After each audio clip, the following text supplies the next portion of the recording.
clinical population to confirm that. But what it also showed is that the difference in between patients, it's just here, between patients with coronary artery disease and so the coronary artery disease didn't matter that much. So this is not a population as the Swiss population with severe coronary artery disease. This is less severe coronary artery disease. So this may show a limitation of the BMOR if you use a single end-systolic phase. And we have seen that before. But that now opens the door to look more into the data, not just at one phase, but looking at the entire. And here you see, in this graph from Liz Hillier, you see that the so-called oxycardiogram, so the change of the signal intensity over time during a cardiac cycle is different in healthy and disease. And now analyzing that, we have to keep in mind that, I don't want to go into the physiology, but these are interesting data. Alan Snyderman, so he has a very interesting hypothesis that, that when you contract, squeezing out the blood of the myocardium squeezes out the deoxygenated blood, which means during systole, there's less deoxygenated blood in the myocardium. So counterintuitive, which we initially, because we were thinking, why is during systole the signal intensity higher? It should be lower.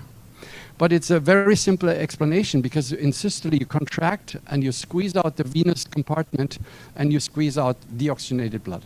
And this is important to realize. So there's so much to learn. This is data that Julia from Amsterdam just presented a few minutes ago in the rapid fire in patients with hypertrophic cardiomyopathy. There was a significant difference in the response between healthy controls in blue, carriers in red, almost the same, and then patients with mild or severe hypertrophic cardiomyopathy. Very interesting that the response is not only blunted in hypertrophic cardiomyopathy, yes, no, but also correlated to the severity. So very interesting data. And she also looked at heterogeneity. And this is too complex to talk about that in the short period of time. I refer to Julia to explain that in more detail. And then last not least, once this session is finished, Faizi, a PhD, freshly minted PhD from Montreal, will present these data where she looked into the oxygenation sensitive images and could actually extract information on that allowed her to generate T1 maps, T2 maps, and even visualize scar and edema. So with a high accuracy. So stay tuned, there's more to come. So maybe these images have even more information. And this could mean at the end of the day that we have a very short scan where we get these thin images and then can extract information on vascular function, but also on tissue characterization and on strain. So this may be a very, very elegant and very cost-efficient way to look at the myocardium. And of course, we need evidence. So I just show that. We need to have people like you who do research, who are scrutinizing that, are tough and look into the data and make sure that what we are doing makes sense and eventually can improve outcomes of people. Okay, so thank you very much. I'll hand over to Odaime Quesada from the Christ Hospital in Cincinnati. Her team, they do something that not many centers in the world do. They do intracoronary acetylcholine injections and allow, therefore, to get a kind of a gold standard to visualize or to correlate our data with a marker for endothelial dysfunction. So while we connect, so maybe you want to already take over. Can we share this thing with the Is it the same Zoom? link? Yes. Okay. They're going to share it, I hope. All right, very nice to be here. Thank you, Matthias, for the invitation. I'm excited to be presenting our data, and I think they're working on trying to get the Zoom people to also see this, but we'll get started in the interest of time. So I'll be talking about BMOR for endothelial dysfunction, a validation study. I have no relevant disclosures. So let's talk about the causes of angina. Matthias started talking about this, but essentially when we think about angina, we usually think about obstructive coronary artery disease, but it's important to note that there are actually patients who have angina and even myocardial infarctions in the absence of obstructive disease with completely clean large arteries. And the reason for that is because of the intricate system, which is the coronary microvascular circulation. One important thing to notice is that there's an important sex difference between the prevalence of obstructive coronary artery disease when you go do an angiography in patients with angina versus females, so males versus females. So if we look at obstructive coronary artery disease, men tend to have, with angina, 50 to 70% of them have obstructive disease, whereas only 30 to 50% of females will have obstructive disease when they present with angina. And when we're talking about ANOCA, which is angina with non-obstructive disease, you see the reverse is flipped. So we have a higher prevalence in females of ANOCA. And what is the cause of ANOCA? So why is it that these patients with completely normal arteries have angina and even myocardial infarctions? We have to think about, like I said, the coronary microvascular circulation. And there are different abnormalities that can be picked up. First of all, there's abnormal vasodilation, typically diagnosed as a coronary flow reserve less than 2.5 or an IMR greater than 25. There's coronary vasospasm, which is present in about 60% of patients. And then lastly, there's coronary endothelial dysfunction, which is present in a significant number of patients. It is important to note that in the 2021 ACC/AHA guidelines and in the 2024 ESC guidelines, the guidelines essentially tell us that if you have patients with angina and no obstructive coronary artery disease, it is critical to actually test for coronary microvascular dysfunction and vasospasm. So you want to look for vasomotor disorders and you want to look for microvascular dysfunction in these patients. So how is it that we do that in contemporary medicine? So currently, when we think about diagnosing coronary microvascular dysfunction, for the adenosine pathway, for that coronary flow reserve abnormality, we actually do have non-invasive modalities. We have stress PET and we have stress MRI, both during which patients get adenosine or regadenoson. There is Doppler echo that's been done in Europe, but not so much in the United States. And then we have invasive testing. So we have the Doppler method, which is hopefully coming back, but currently there's only the thermal dilution method. And what's important to note, though, is that if we're interested in diagnosing endothelial microvascular dysfunction or coronary vasospasm, currently the only way that we can do that is with invasive testing using intracoronary acetylcholine. And as Matthias mentioned, we have one of the fastest growing coronary microvascular dysfunction programs that we started about 5 years ago, and so we were able to join this adventure. So you heard about OS-CMR imaging. I'm not going to go over this since Matthias already essentially went over this, but essentially patients do normal breathing for about 120 seconds. They're being imaged throughout. Then they do hyperventilation for about 60 seconds, and then a breath hold for another 60 seconds. Hyperventilation is thought to imitate vasoconstriction, and then the breath hold vasodilation. And here I want to tell you what we've been doing in the real world. So in October of 2022, we decided to actually add this protocol to all of our scans when we're looking for microvascular dysfunction and in all of our scans for MINOCA. And thank you, Cassidy, for making that happen. She's here from the Christ Hospital.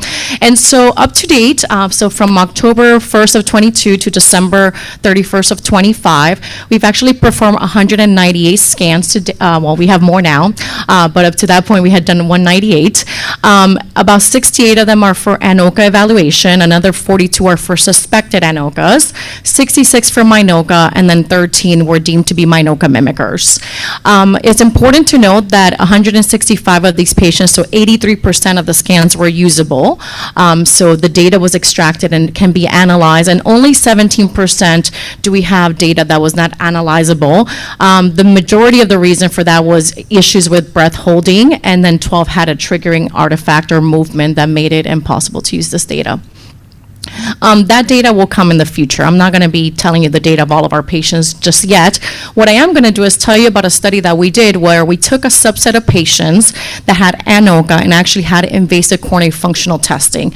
And the goal of this was to validate OS-CMR with vasoactive breathing maneuvers against gold standard ICFT in the assessment of endothelial dysfunction in patients with ANOCA. So here are methods. So we had 33 ANOCA patients who had OS-CMR performed, and they also had invasive coronary functional testing where they had a diagnosis of endothelial dysfunction. or a diagnosis of epicardial spasm. The way we diagnose endothelial dysfunction is essentially any constriction at mid-dose acetylcholine, and the way we diagnose epicardial spasm is a greater than 90% constriction to intracorneal acetylcholine, either 100 micrograms or 200 micrograms. Two patients were excluded because of a history of CABG, and 6 patients did not have interpretable OS-CMR in this subset. So in total, we had 25 ANOCA patients. We also had 34 healthy controls, and this actually comes from my study where we're looking at OS-CMR in patients with a history of preeclampsia, and so we were able to pull our healthy controls from that cohort that also have the same protocol performed. They all had the OS-CMR, and then we did, you'll see the methods here, and we did logistic regression with Lasso to identify the key biomarkers in CMVD ANOCA patients. All right, so here are results. As you can see, our ANOCA CMVD group is older, not unexpected. And not unexpected, they have more risk factors and cardiovascular disease. Predominantly, they were higher BMIs, more hypertension, more diabetes, more MINOCA, but that makes sense. So about over half of our patients had MINOCA as the reason for their MRI. Time from invasive functional testing to OS-CMR was about 55 days. Most of the patients had non-obstructive CAD, and that's defined as less than 50% stenosis in any major epicardial artery. The majority of patients were done using thermal dilution, but we used to do Doppler when we had that available.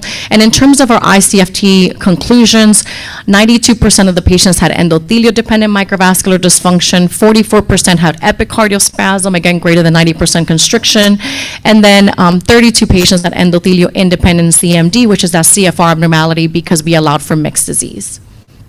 And so here are the results. So in the blue, you see the ANOCA CMVD participants, and in the green, you see our healthy participants. And here we see the OS-CMR myocardial oxygenation signal intensity in our ANOCA CMD compared to our healthy participants. First, you see the HV-MOR, which is the hyperventilation-induced myocardial oxygenation response, which is supposed to mimic vasoconstriction. And then you have BH-MOR, which is breath-hold myocardial oxygenation response, which is supposed to simulate vasodilation. Very similar curves. This time we're looking at signal heterogeneity in these two patients. Again, you can see that there's some overlap, but there's some differences between the two groups. So here are some of our pre-specified OS-CMR single-phase biomarkers. What we see is the BH-MOR to be higher in the ANOCA CMVD patients and the radial heterogeneity that were statistically significant. Here we see the AUC signal intensity curves and heterogeneity. Essentially what was significant here was, again, the breath hold more was more negative, essentially, and then the BH-MOR, which represents heterogeneity during late diastole, was higher in the patients with the ANOCA CMVD. Looking at the total variation in signal intensity and heterogeneity, we see that in the mean intensity at late diastole, we have both with the hyperventilation and the breath hold significant findings, differences between the two groups. And when we look at heterogeneity in the late diastole, you see that with the hyperventilation HV-MOR. Then we went on to use this model where essentially 3 variables had non-zero coefficients using the Lasso-selected multivariate model. The first was age. Not surprisingly, as I showed you, that was statistically significant. But then interestingly enough, these 2 biomarkers came out as of interest, the late diastolic HV-MOR and the late systolic BH-MOR, which is, again, the breath hold. And what we see here is that if we use these 3 identified variables, we get an AUC of 0.92 with a sensitivity of almost 89% and a specificity of 82% for CMVD diagnosis with ICFT.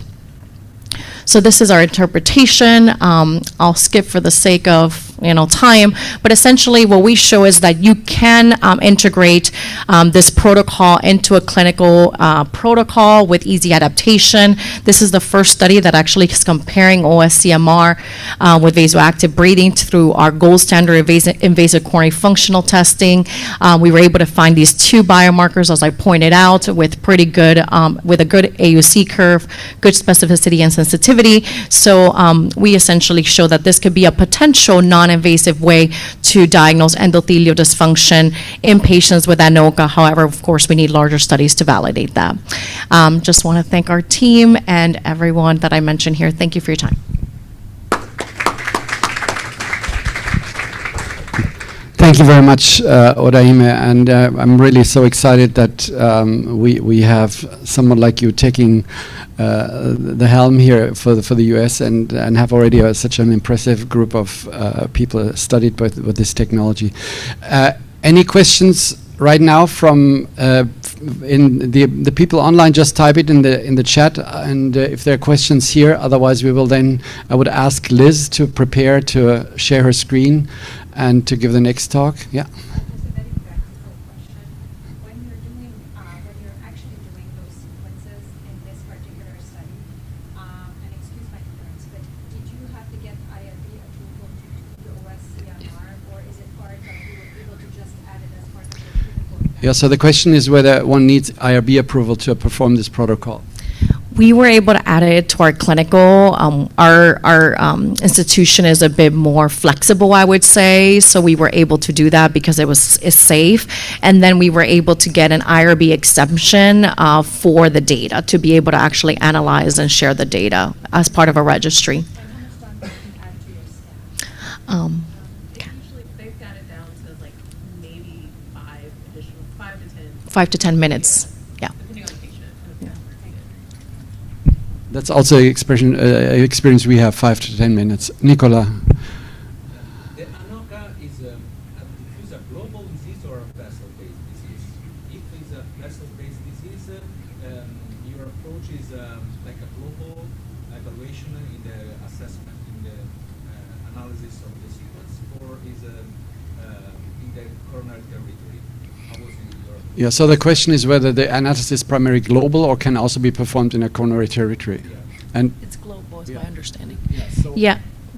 no, It's done globally because coronary microvascular dysfunction is thought to be a global disease. I mean, I think there's still a lot of debate. Like if you look at a by vessel distribution, not every vessel will meet the cutoff. So if you look at the stress PET data where you look at RCA, left circ, LAD, you don't always have a CFR of less than 2.5 in every single vessel. So it's thought to be global disease, but there may be, that's why there's that difference in heterogeneity, we believe, between vessels.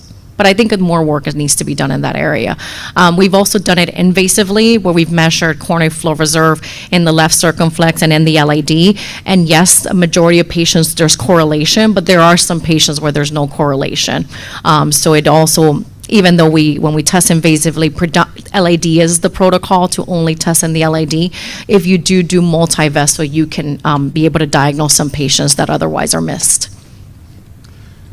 Okay, and to add to that, the analysis, however, now will allow in the future to have a map where the analysis is basically pixel-wise. So you can pick your coronary coronary territory and average there, or you can go to certain anatomical regions.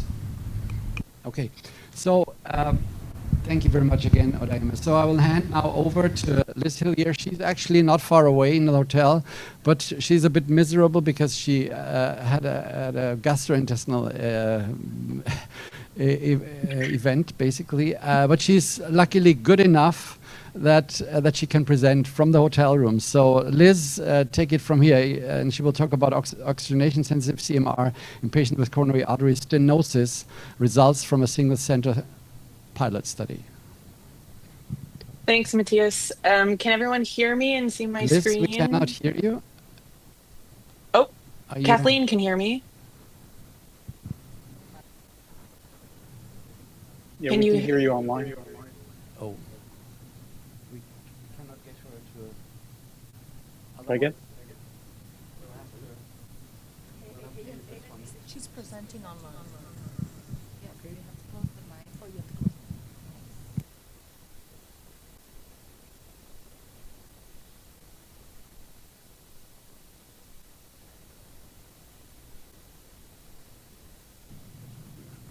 Please, can you? Can you hear me?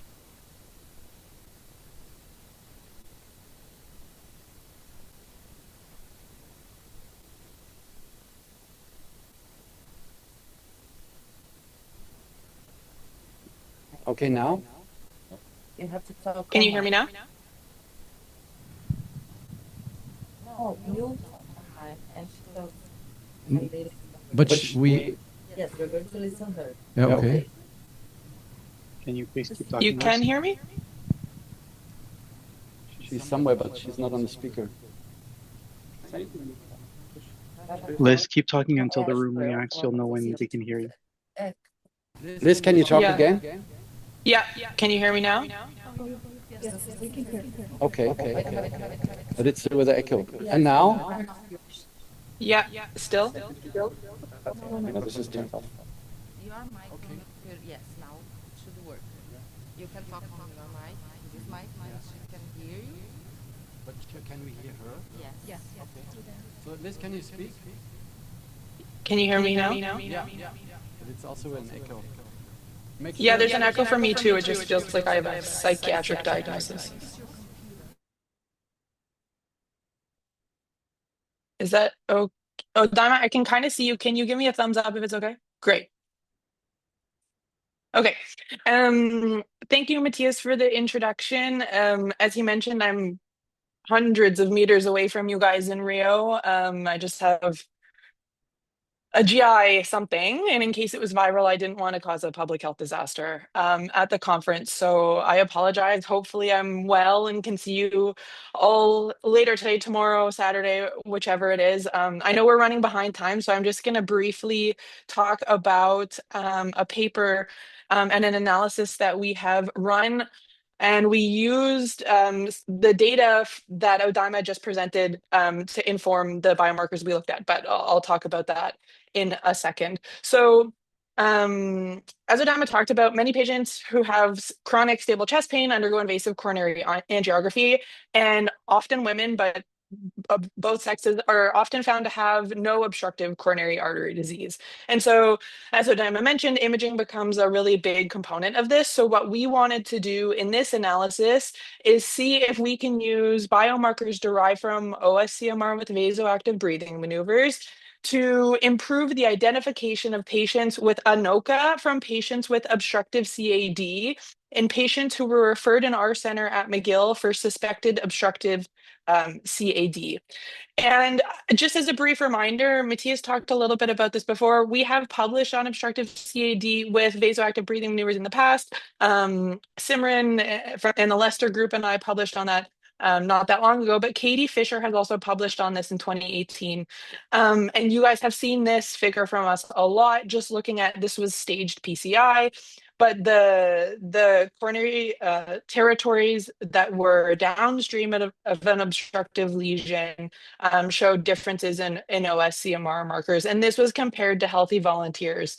This is a figure we show a little bit less, but I think is nonetheless important as we moved away from single phase biomarkers to looking at stages or a couple of phases across the cardiac cycle. And so what Katie actually showed in this paper, which is 8 years ago now, was that not only are there differences in breath hold, but also differences in hyperventilation. And Odima talked a little bit about this as well. And so the key takeaway here that I just wanted to remind us all of is overall there's less vasomotion in patients with obstructive CAD compared to healthy volunteers. And that's what Katie showed here. There's differences, there's less vasoconstriction with hyperventilation and less vasodilatation with the breath hold. Matthias also mentioned the importance of looking at delta heart rate. And so what we look at is the change in heart rate from baseline to immediately after hyperventilation. And we have published this before 7 years ago now, looking at the difference in delta heart rate in healthy controls versus any diagnosis, including obstructive CAD and heart failure. So this study, as I mentioned, we just wanted to see if biomarkers could discriminate obstructive CAD from ANOCA in symptomatic patients referred for elective invasive coronary angiography at our center. So This is a single center prospective study with a small sample size I will talk about, but essentially we recruited patients who had symptoms, so angina, et cetera, and a positive clinical stress test. After that, they were enrolled in our study. Most patients actually underwent CMR before their elective invasive coronary angiography, and in an overwhelming amount of the cases, it was the morning of, so very little time between. We defined obstructive CAD as greater than 70% in any epicardial artery or greater than 50% in the left main on QCA. As I mentioned, this is a relatively small sample size, but it was a pilot study for us. So we enrolled 36 patients, 25 of whom were designated as obstructive CAD and 11 who had non-obstructive CAD, so ANOCA. And we also had 35 healthy volunteers in this cohort just kind of as a control. We looked at a pre-specified analysis of the biomarkers that we found in the group or the population that Odaima just presented. So we call it perisystolic and late diastolic HV-more and BH-more are the biomarkers we looked at pre-specified, and delta heart rate. And we tested this with age and sex adjusted first penalized logistic regression analysis with 1,000 bootstraps for internal validation. These are just the baseline characteristics between the obstructive CAD and ANOCA. When we look at demographics, there were no significant difference between the two groups. But interestingly, in just looking at the p-values, left ventricular function parameters, there were no differences, but the delta heart rate after hyperventilation was significantly different between the two groups when we look at it like this. This is, again, the plots that you just saw. So on this graph, green is healthy volunteers, blue is patients with obstructive CAD, and purple is patients with ANOCA. And on the left side is the cardiac cycle of the HV-more, and on the right side is the BH-more or the breath hold, which indicates vasodilatation, as you heard about before. When we look at just the two patient groups, because really that's the novelty of this study, we're not just looking at obstructive CAD to healthy or ANOCA to healthy. Now this is looking at ANOCA to obstructive CAD. These are the two groups. And I want to really just focus on these two areas of perisystole. So this is the few phases around volumetric end systole. And we expanded what we're looking at to see if we could see more dynamic differences. And when you really look at the separation of these two graphs here, it becomes really important to not just look at one time point, but a couple of phases around that. So when we look at these biomarkers independently, the perisystolic BH-more was the top candidate biomarker with an area under the curve of 0.80. And when you look at the optimism corrected AUC, it's 0.76 on its own with an 88% sensitivity, 54.5% specificity.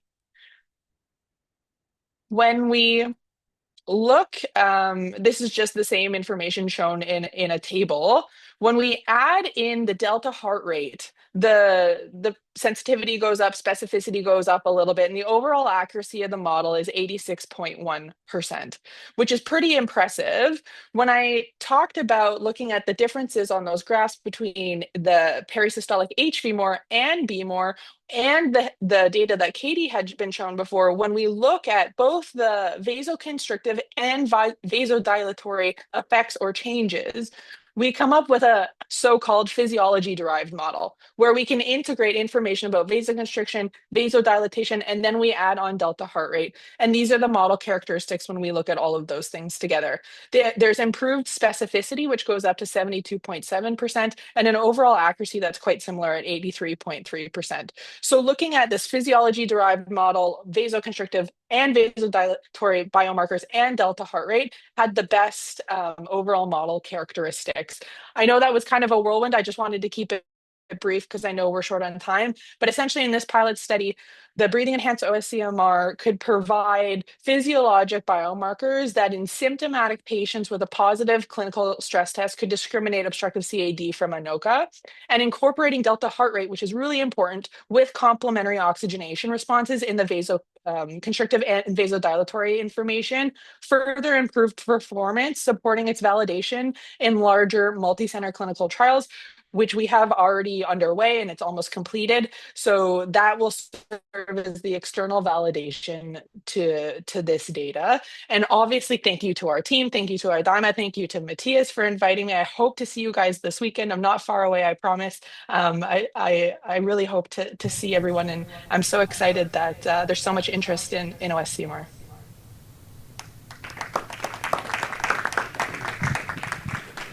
So thank you very much, Liz. Faizi will have to leave, but I will talk about that later.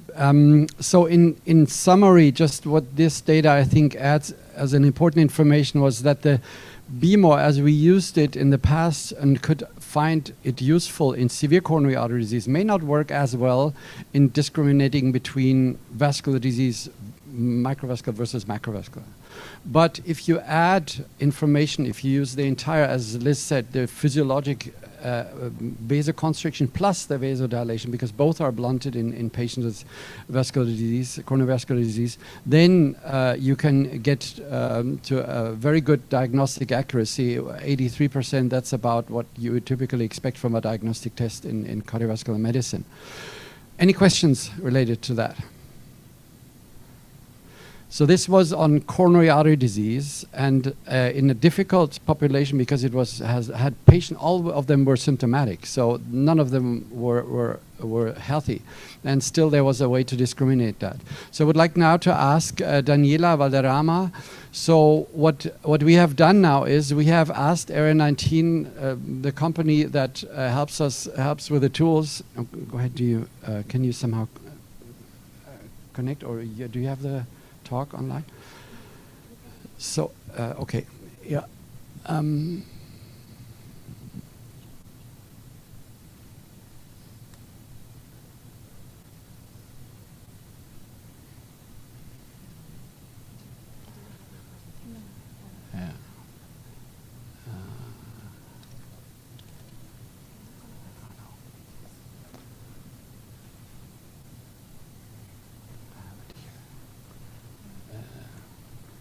You have it there? Okay. Okay.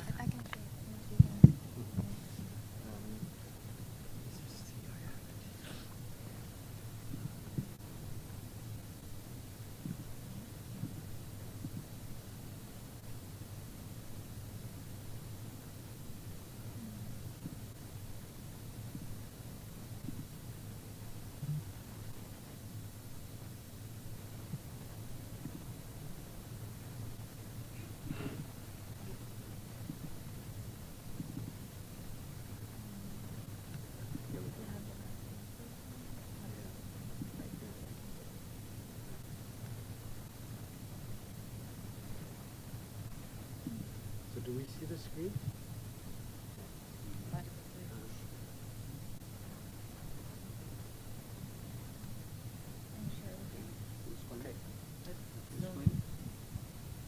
So what we oh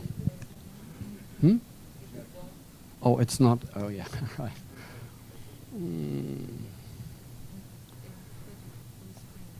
Yeah. Share. Desktop 2, share. Okay.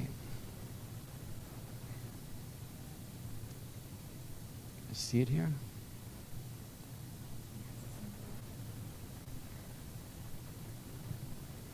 Okay. So Daniela is a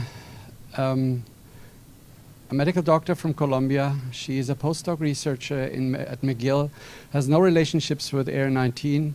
But we asked Area 19 to provide us with a new prototype tool that automatically extracts biomarkers based on machine learning. The data themselves, just to make it very clear, are not available to Area 19. There was an analysis performed at McGill by Daniela, who has no ties to Area 19. And she used the data from several of these groups that we had so far and ran this algorithm. And then, yeah, Daniela, take it from here. So thank you so much. Yeah, so I don't have anything to disclose. So just a quick reminder, how is the protocol? So we take about 2 minutes. So we have one scout is before hyperventilation, and we have the breath hold. So we will talk about now mostly for the breath hold. So when we receive the cases, we have this is the contouring that we use in this case in CVI. So we have the first slice and second slice, and we do the contouring for the myocardium. So from this, then the CVI gives us a file with all the information from the MRI. So we have the voxel, we have the myocardium, we have the pixel, the signal intensity, and this file we use it to put it into Area 19 code. So we have the automatic biomarker code that is made for Area 19 in MATLAB. So we put all that information into the code, and the code gives us the biomarker status. So in this case, we have, for example, we can do it in one patient, and we can do it by cohorts. So in this case, for example, we have two groups, one in blue, one in red, and the code gives us some images to compare the oxycardiogram, and we also have extract individual biomarkers. So, it's not okay, so as Matthias says, we compare the different cohorts. These 4 groups here. We have healthy cases, patients with risk factors, metabolic risk factors. We also have microvascular dysfunction and patients with stenosis. So you can see the colors, and this is the oxycardiogram. So the oxycardiogram is similar to the OCG, so to the ECG. Reflecting the first part is the systole, the last part is diastole. It's just one cycle, but here we know that the breath hold have different cycles. So in this time, I'll show you the first cycle. This is, we call it stress. This is the first cycle after hyperventilation, and then we have the recovery cycle. That is the last cycle of the breath hold. So we have the different colors, the different curves, but something important to know here is this normalized signal intensity, and we can compare, for example, the peak of the systole and what is going on during diastole. And just seeing these images, we can see difference between the stress cycle, the first cycle during breath hold, and the last cycle of the recovery. So then, as I told you, also the code extracts some features from the information from the CVI for the contouring, and we can extract some biomarkers. So this is one biomarker that we call it myocardial oxygenation dynamics. So that reflects how the curves varies during one cardiac cycle. So we can see, for example, the first figure is healthy versus groups. So we have difference between healthy and microvascular dysfunction, and difference between healthy and CAD patients. Then we compare CAD patients versus microvascular dysfunction and also the risk factors group. So if we have more signal dynamics, we have higher values for this biomarker. Then we have another biomarker that we extract just in diastole. So we call it diastole myocardial oxygenation, and we took the maximal signal intensity reached during diastole. So higher values for this biomarker reflects perceived myocardial compliance during diastole. So we have the same comparison. We have healthy versus microvascular dysfunction that was significant, healthy versus CAD, and the same thing, we have CAD patients versus metabolic risk factors group. So we also have, and we create this diagnostic performance as a cascade to evaluate the vascular function. So we have the question for the patients. This patient has vascular dysfunction. If not, it's in the group of healthy or risk factors. If the patient has vascular dysfunction, we can have an ask for microvascular dysfunction, and we can differentiate between the microvascular dysfunction and a real stenosis. So we performed also this logistic regression to compare if that biomarkers can help them to discriminate between groups. So we have healthy versus disease with a good AUC, and also we compare if can discriminate between microvascular dysfunction and CAD. So is this possible? And we have a good AUC too. So as a conclusion, biomarkers reflecting the endothelial function can be extracted from the OS images. And these biomarkers can identify coronary endothelial dysfunction, compare healthy versus stenosis, but we need more prospective clinical trials and prognosis to evaluate these findings. Thank you so much. Thank you very much. So these are certainly preliminary data. We'll have to see how well these models and the AI here performs in other prospective cohorts. But it's at least encouraging to see that also an automated, with minimal user interaction protocol can identify and display also the information.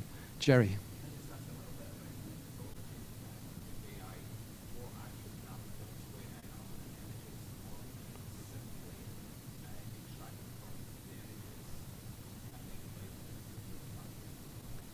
Yeah, so which features or biomarkers do you want to answer, or yeah?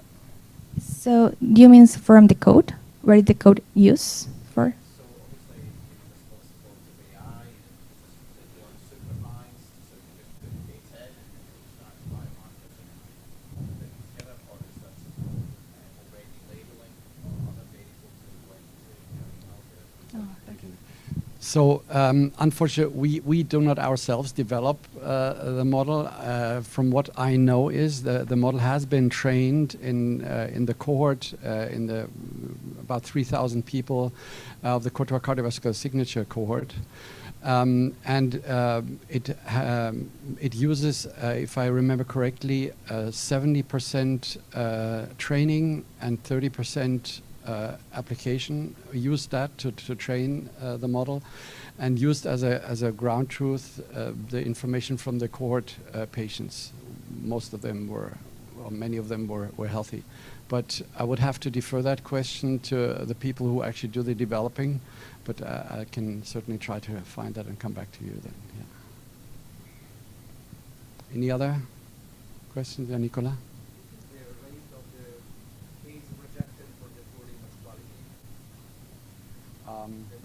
Yeah, so Odaima reported something around, it was 17%, if I remember correctly. Liz, can you comment how many you had to exclude in your cohorts?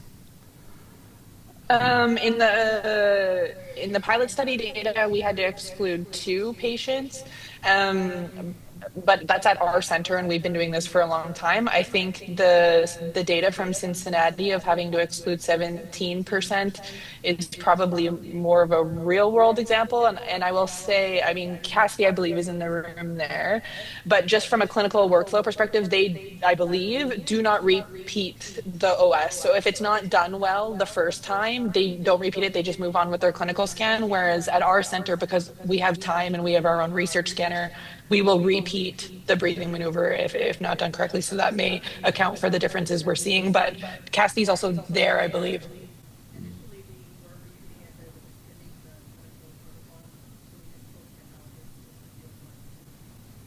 Yeah, okay. So the practice in Cincinnati is just, if it works, it works. If not, go to the next patient.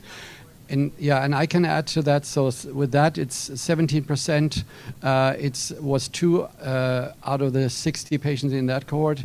In the large cohort of 3,600 so far, I remember one analysis we had after about 1,800 of those, that was 5%, where the image quality was deemed insufficient. So we probably would have to say, if you repeat, it's probably around 5 to 10% maybe. But what I can say, experience from Belgrade, actually from Serbia, is they do something which is, I think, very smart. They send videos, training videos to the participants 2-3 weeks before with email, and they have a fantastic success rate. They had so far just 1 or 2 of the 80 people who did not perform well. So training the hyperventilation is key. I think we have to leave. We can discuss right in front of the door if there's anything else. For all those online, we will update you on that. Thank you very much, everybody, for joining and being part of this fantastic journey. Thank you. Bye.